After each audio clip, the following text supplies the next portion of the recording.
আমরা অনেকেই আছি যে যারা মনে করেন কিছু না যায় না হঠাৎ করে একটা মন্তব্য করে ফেলায়, কিছু না যায় না একটা সে কাজ করতেছে তাকে পাগল ফেলা ফেলায়, তার পিছনের গল্পটা না যায় না তাকে শুধু শুধু নিজের মন থেকে যা আসে তা যদি বলে ফানা তাহলে এই গল্পটা এখন শুনে যাবেন। গল্পটা হইতেছে একদিন এক 24 বছরের লোক তার বাবার সাথে ট্রেনে যাচ্ছে। ট্রেনে যাওয়ার পরে ট্রেনের জানালার দিকে তাকাইছে, তাকায় বলতেছে, বাবা দেখ কত সুন্দর গাছ, এগুলো কত সুন্দর সবুজ, এত এত গাছ। পরে সাথে ট্রেনের সাথে আরেক মহিলা অনেক অবাক হইতেছে, কি 24 বছরের মানুষ সে বলতেছে গাছ, কি গাছ, এটা কোনো কথা হইলো, পাগল নাকি, মনে মনে বলতেছে। পরে না যায় না সে খারাপ ভাবতেছে। পরে আবার বলতেছে, বাবা দেখো আমাদের সাথে ওই যে দেখছো মেঘগুলো যে আছে, মেঘগুলো আমাদের সাথে ধরতেছে, আল্লাহ এটা কেমনি অবাক। পরে একবারে উনি অতিষ্ঠ হয়ে যাচ্ছে, কি বলতেছে ভুকা নাকি, এমন করতেছে কেন? বাবা দেখো আমরা যেদিকে যাইতেছি ওই মেঘটা আমাদের সাথে ধরছে। পরে ওই যে পাশের যে সিটের মহিলারা ছিল সে আর সহ্য করতে পারে নাই, সে বলতেছে, আচ্ছা আপনার ছেলেটাকে ডাক্তার দেখায়েন। ডাক্তার দেখানো বলতেছে কারণ কি?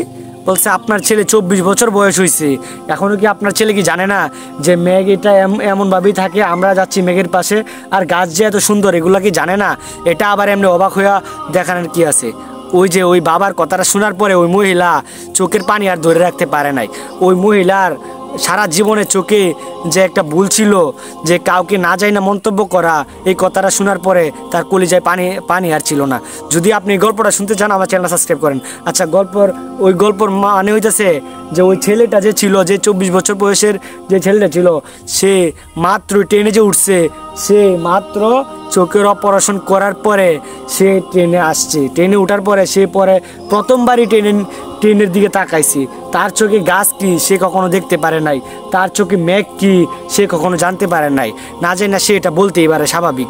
পরে এটা যখন বলছে তার বাবা ওই যে পাশে যে মহিলাটা বসে ছিল, ভুল ধারণা ছিল যে তার ছেলে পাগলামি করতেছে, তার ছেলে মাথায় প্রবলেম। পরে সে বুঝতে পারছে না, সে মাত্র দেখতেছে দিকে সে এটা বুঝতেছে। আমরাও যদি কারো কিছু বিরুদ্ধে কিছু কথা বলি, কাউকে না যাই না আমরা কাউকে পাগল বলবো না, আমরা না যাই না আমরা কাউকে কিছু বলবো না যে সে এটা খারাপ করতেছে।